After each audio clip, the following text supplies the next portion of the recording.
Hello everyone, welcome you all to this new video. So this is the question number 6 of the additional problems related to root locus. Already under additional sections we have solved 5 different problems of root locus already. So in the previous 5 videos I have already solved it. So those who have not seen it, please go and watch it, because all of them are of different kind. And I thought to make more and more videos for root locus. Why? Because for the concept clarity. Because if I solve more number of problems, you would be getting, you would be understanding in a more efficient way. So with this motive, I'm trying to solve as many problems as possible for this concept of root locus. Okay. So yeah, this is the 6th question. Let us get to the question. Your job is to like this video, subscribe to our channel, and share these contents and share this complete control system playlist with most of your friends. And try to access it by taking the membership also, because some of the videos are under membership. So take the membership and access all of our videos. Okay. So now let's get to the question. Question number 6. Obtain the root locus diagram of the unity feedback system whose open loop transfer function is given by g of s. Unity feedback, so that's why the value of h of s would be equal to 1.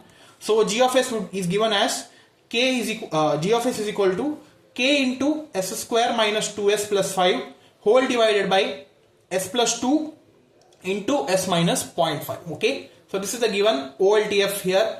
Here they have told us to using root locus diagram, they have told us to determine the maximum and minimum value of k for stability. This is one thing, and one more thing they have told us, that is to find the value of k that gives the characteristic equation of the system for the given damping ratio. Okay, so they have given the value of damping ratio, that is zeta. They have given the value of that zeta, that is damping ratio, as 0.5. Based on that, we need to be finding the value of k, and which will be giving you the characteristic equation. Okay, so let us see how we need to be approaching this kind of problem.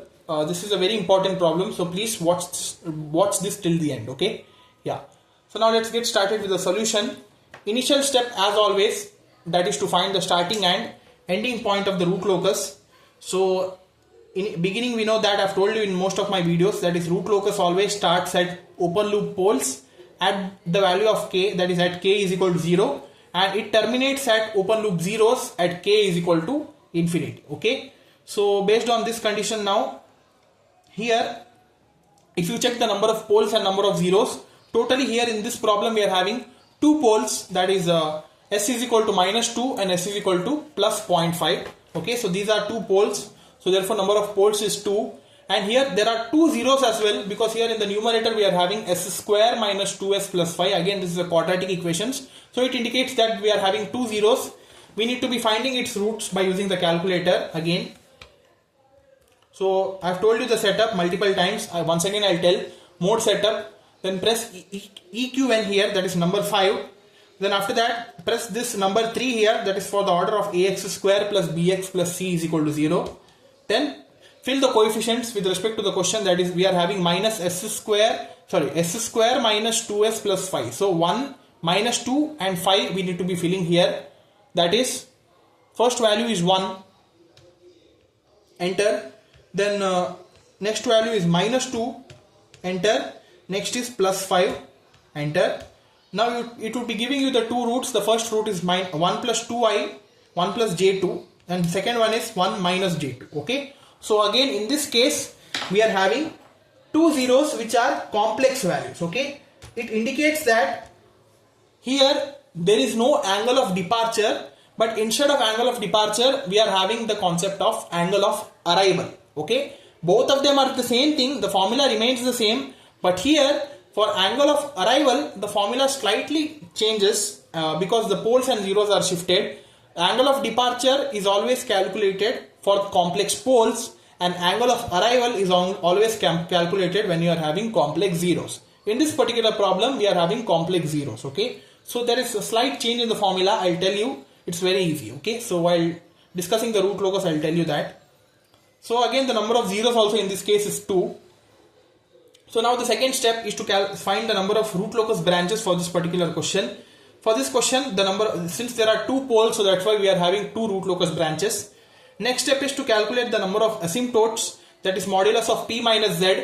There are 2 poles and 2 zeros, which means that 2 minus 2, so totally there are no asymptotes in this particular question. As there are no asymptotes in the next step, there is no centroid as well, because the centroid is the point where the angles are marked. But if there are no asymptotes only, it means that there are no angles, and also there is no centroid as well. Okay, so the centroid is also absent, and since there are no asymptotes, the angle of asymptotes is also absent. Now directly skip these steps and go to the step of segments of real axis that lies on this particular root locus. Okay, so again mark the initial values here. So there are two zeros here. One is 1 plus j2, I have marked it here, and here second zero is 1 minus j2. Then there are two poles, one is at plus 0.5 and other one pole is at minus 2. And now if you check it from these two, now if you check it from the origin to this towards this direction, you see here totally we are having 1, 2, 3, that is odd number of poles. So it means that this region, this particular region is not a part of root locus. So from this pole to the next pole, that is from this pole to the next pole, would be a part of root locus. This here, this region, and from pole P1, after that pole P1, after minus 2, this region won't be a part of root locus. Okay, only the values from plus 0.5 to minus 2 would be the part of the root locus. Okay, so hope this step is clear. Next step is the angle of arrival part, that I'll explain you while I draw the root locus plot. So just we'll get to this part later. Next is to calculate the breakaway point. Okay, 8th step. So a breakaway point, it exists by solving for dk by ds is equal to 0, right? So for that we need to be initially starting by this equation itself, that is 1 plus g of s into h of s is equal to 0. Take the magnitude condition. So after that we will be getting g of s into h of s is equal to 1 and its magnitude. Then substitute the value, that is k into s square minus 2s plus 5 whole divided by s plus 2 into s minus 0.5 is equal to 1.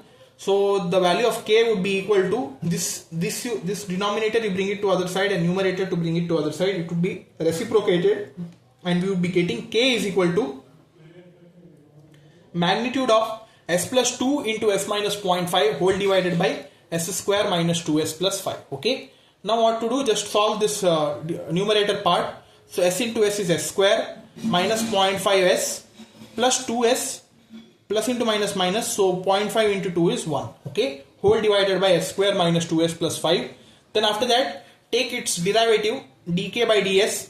So s square minus 0.5 plus 2, that is plus 1.5, so s square plus 1.5s minus 1 whole divided by s square minus 2s plus 5 is equal to 0. Now take its differentiation, that is denominator as it is into the differentiation of numerator. So differentiation of s square is 2s and differentiation of 1.5s is 1.5 minus numerator as it is into the differentiation of denominator, that is s square differentiation is 2s and minus 2s differentiation is minus 2 whole divided by s square minus 2s plus 5 the whole square. Okay, now if you bring this to the other side, it would be getting multiplied by 0 because this whole term is equal to 0, so that's why it would be nullified. We would be only left with this numerator part. Okay, now what to do, just multiply all these terms just in the simplified manner. First is s square into 2s, that is 2s cube, then 1.5 s square, then minus 2 into 2, that is minus 4 s into s is s square, then minus 2s into 1.5, that is minus 3s, then minus 2s into plus 5 into 2s, that is plus 10s, and 1.5 into 5 is 7.5. Then after that here also you do the multiplication, that is s square into 2s, that is 2s cube, then minus 2 into s square is minus 2s square, 1.5s into 2s, that is plus 3s square, then 1.5s into minus 2, that is minus 3s, then minus 1 into minus 2 is plus 2, and minus 1 into 2s is minus 2s. Now this whole bracket you take it by multiplying this whole term with minus, so you would be getting minus 2s cube plus 2s square plus 3s square plus 3s plus 2s minus 2 is equal to 0, and write it down all the terms. And here some terms you could be cancelling it out, that is plus 2s cube and minus 2s cube you could be cancelling it out, minus 3s and plus 3s you could be cancelling out, and write the other terms which is left, that is 1.5 minus 3 .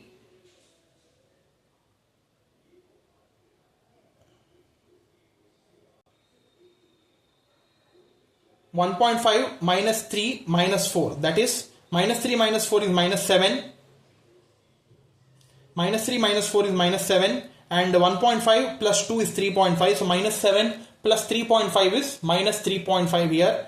Then after that 10s plus 2s, that is plus 12s, and 7.5 minus 2 is 5.5. Like this we would be getting one quadratic equation.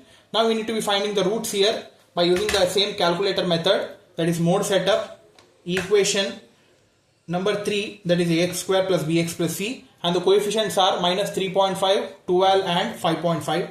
Feed it in the calculator, minus 3.5, 12 and plus 5.5. Press equal to, and it will be giving you the two roots.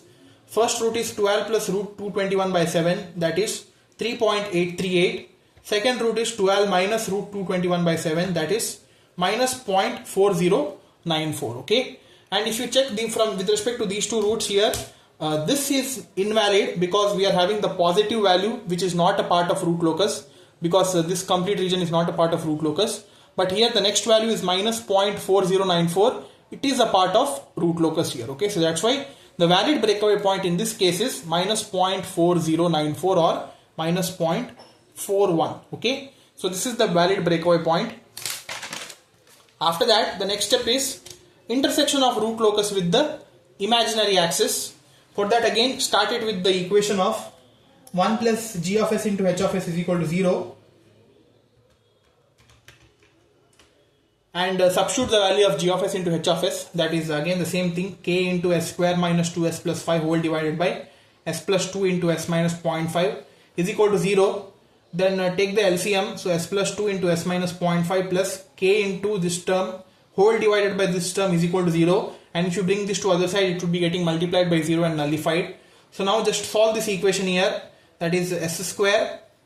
I have skipped one step and directly I have written it, that is s square plus 1.5s, that is after solving here these two parts we will be getting s square plus 1.5s minus 1, then this term, that is plus ks square minus 2ks plus 5k is equal to 0. Now what I have done, s square terms I have grouped it together and I have taken common terms, that is 1 plus k into s square plus 1.5 minus 2k into s plus the constants, that is 5k minus 1 is equal to 0. Okay, in this way I have got this characteristic equation here.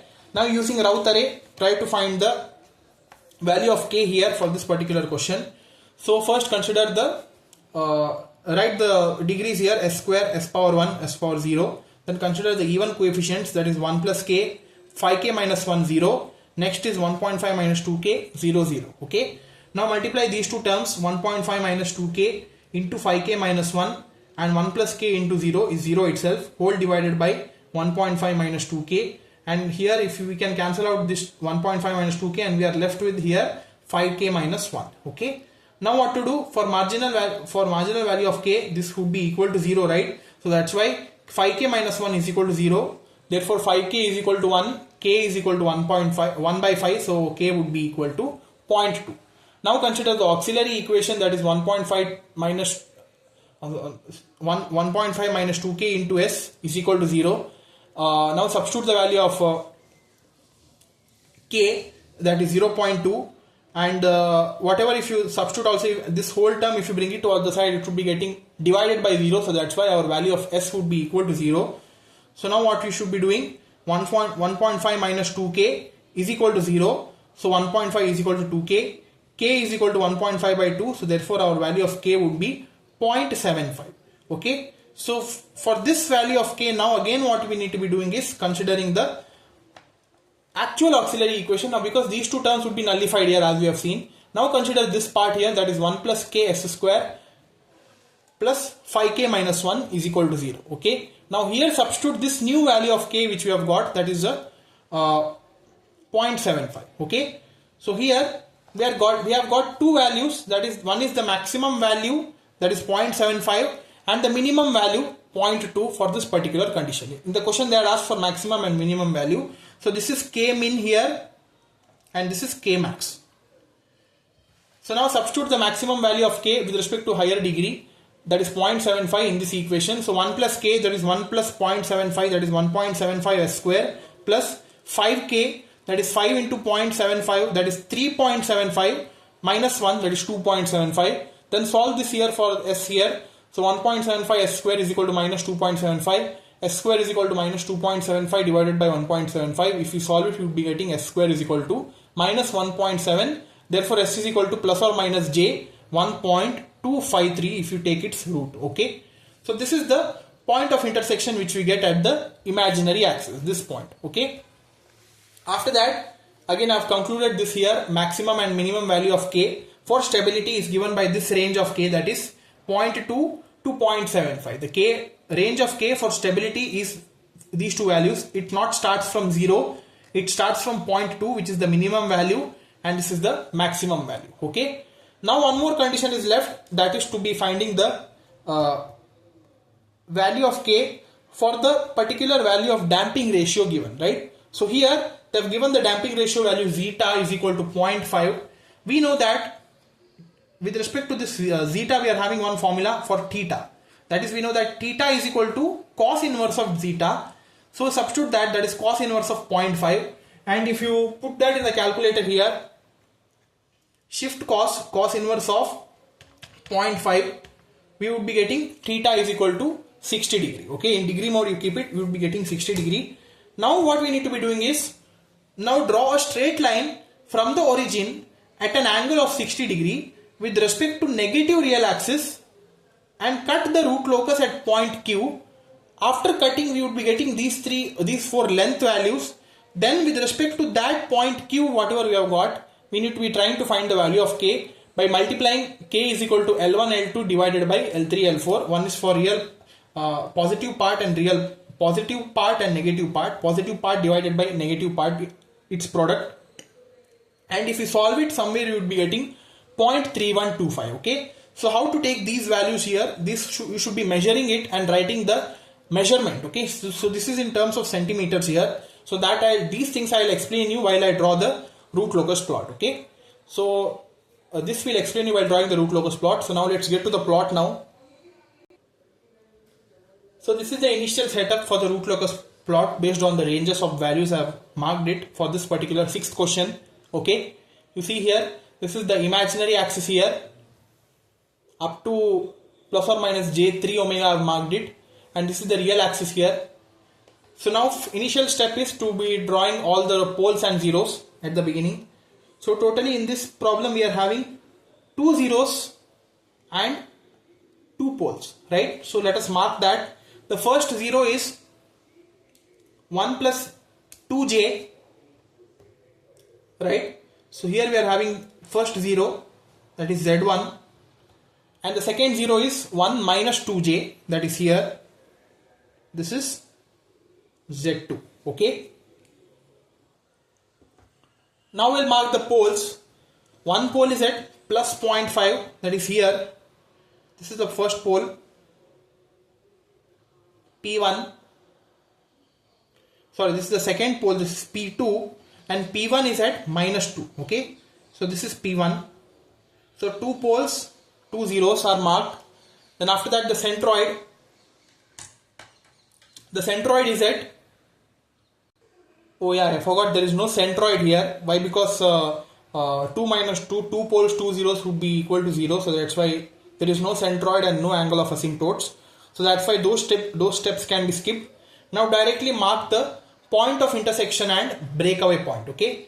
The breakaway point in this case is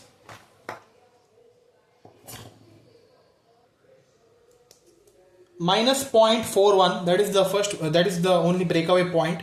Okay. So that you mark it here, minus 0.41. So this is minus 0.5. Somewhere here would be our first breakaway point. Okay. So this is the breakaway point. And the 2 points of intersection, that is plus or minus j 1.25, right? So that let us mark it here. If this is 1.5, so here this would be plus j 1.25, and here also this is minus j 1.25. Okay, so these are the 2 points of intersection at imaginary axis, and this is the breakaway point. And after that, initial setup is done. Now we need to be getting to the concept of angle of arrival.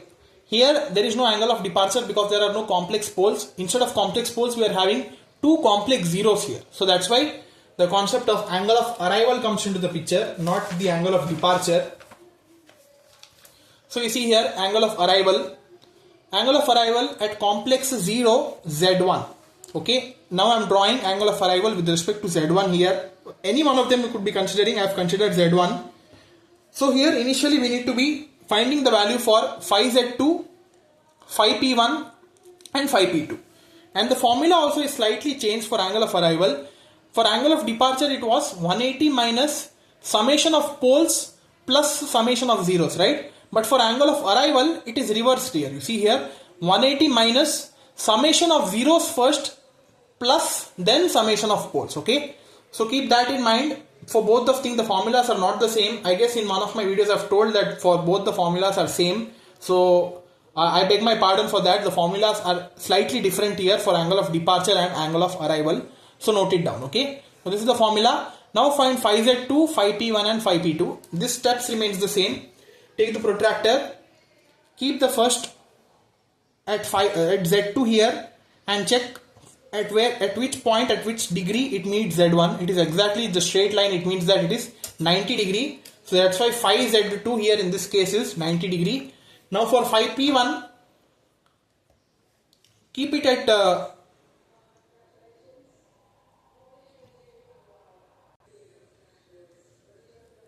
this pole here P1, and you need to be checking at what degree it would be intersecting this Z1. Okay, so this you measure it using scale here. Okay, because there is a far line here. So what you need to be doing, just try to draw a straight line. So if you see it, if I keep it here like this, I've kept the scale.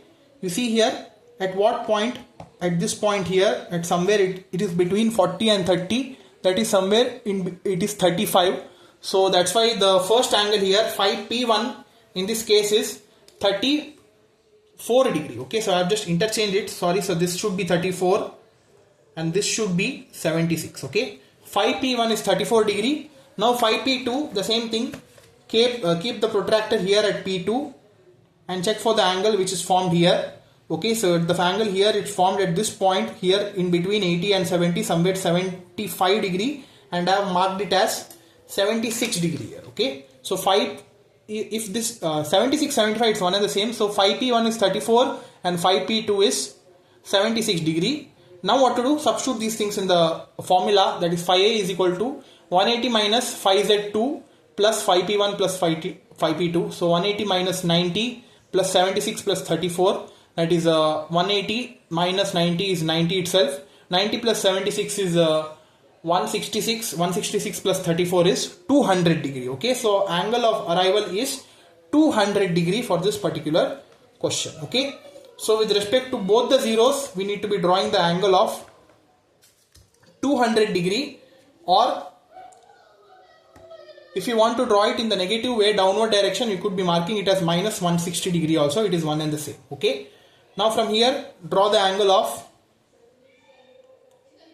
at Z1 also at Z2 160 degree. Okay, so that would be our angle of arrival, not the angle of departure, because angle of arrival means the one of the branch would be meeting that point. It won't be going from that point. So that's why it is called as angle of arrival. Okay, yeah. So mark the angle here as 160 degree here at this point, and for this here also the same thing. From this Z2 here, mark the angle as 160 degree and then join the lines here just for the confirmation here. Here we are having 160 degree. Here also the same thing.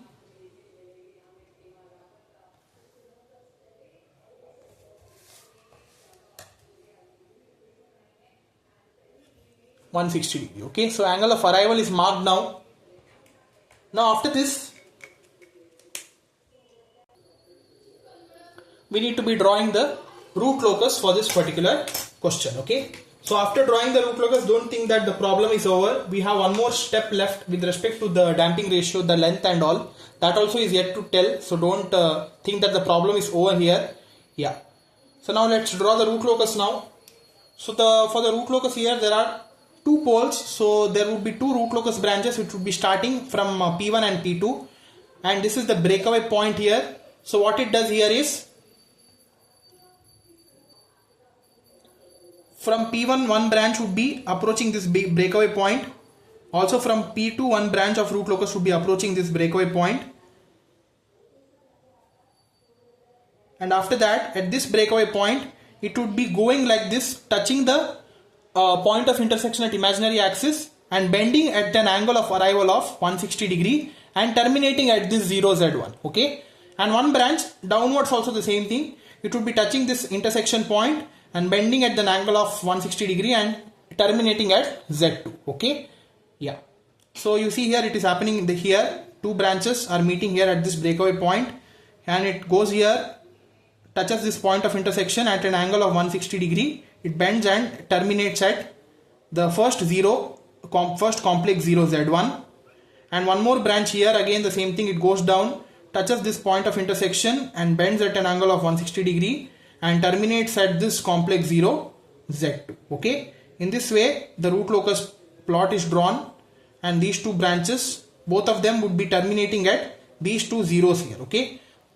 At infinity only. This is not at infinity. Why? Because here it is terminating at two poles, two branches would be terminating at 0 itself. Any branch won't be approaching infinity here. Okay. So like this, the root locus plot is done. Now one more step is left, that is to be in the condition of zeta. Here we have done some solve calculations, right, by taking the cos inverse of zeta, and we have got one angle. Now here is one condition that we need to be following now, that is, draw a straight line from the origin at an angle of 60 degree with respect to negative real axis that cuts the root locus at point Q. Okay. This statement, now we are going to be applying this statement first, that is drawing a straight line from the origin at an angle of 60 degree with respect to negative real axis. It means that at origin you keep the protractor and draw an angle of 60 degree with respect to negative real axis. It means that at this direction we need to be drawing an angle of 60 degree, right? So that's why here 60 degree we need to be drawing. It means that we need to be drawing 120 degree. Then after that we need to be drawing a straight line, okay, with respect to that origin. You see here. So I'll draw one lighter line here from this point like this. Okay. This is done. Now after that, here this line we would be cutting root locus at point Q. So this is that point Q which they are talking about. So I'll mark it as Q here. This is that point Q. Okay, hope it is clear. Now after marking that point Q, we get the four lengths, that is L1, L2, L3 and L4. So how these distances are done? It is nothing but what we need to be doing is, we are having in total two poles and two zeros. From each of them we need to be joining to this Q. You see here, from P1 to Q I have joined it here. So that's why this would be our L1 here. From P2 I have joined it to this Q here. So this would be our L2. Now from P3, that is from the 0 Z1, I'll join it to this Q here. So this would be our L3. And the fourth line, that is from this 0 here, I'll join it to this Q. And this would be our L4. Now what we need to be doing, we need to be just measuring it and seeing what is the length of it. The first is L1. So if you measure here from this P1 to this point Q, it is exactly 3.5 centimeters, right? You see here 3.5 centimeter. That's why I've written it as 3.5 here. I hope now it is clear how these values are formed. Next is L2, that is from the pole P2 here.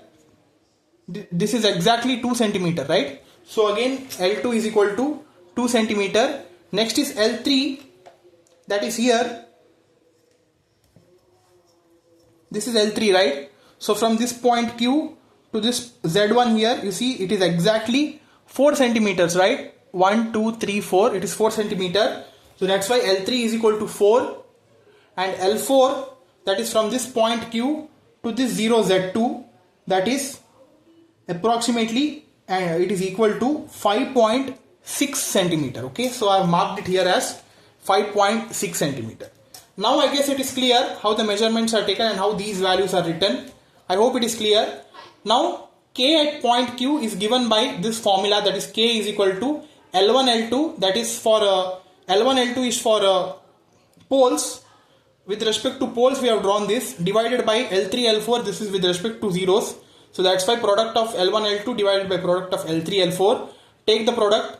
We need to be dividing it by 2 because we have taken in the graph 2 decades, right? You see we have taken 2 boxes. That's why here we have divided all the terms by 2 and we have written it, because here the actual lengths are not 3.5 and all, it is its half. Why? Because we have taken 1 and 2 by taking 2 boxes at a time. So that's why all these terms have divided it by 2 and written it down. So that's why 3.5 by 2 into 2 by 2 whole divided by 4 by 2 into 5.6 by 2. So here 2 gets cancelled. So 3.5 by 2 into 1. So this is the term which remains. And here 2 ones are 2 twos are, and 2 ones are 2 ones are. So we are left with 3.5 by 2 whole divided by 5.6, and if we solve this you would be getting 7 divided by 11.2, and you would be getting the answer of K as 0.3125. So this is the answer for the second sub question which initially they had given, right?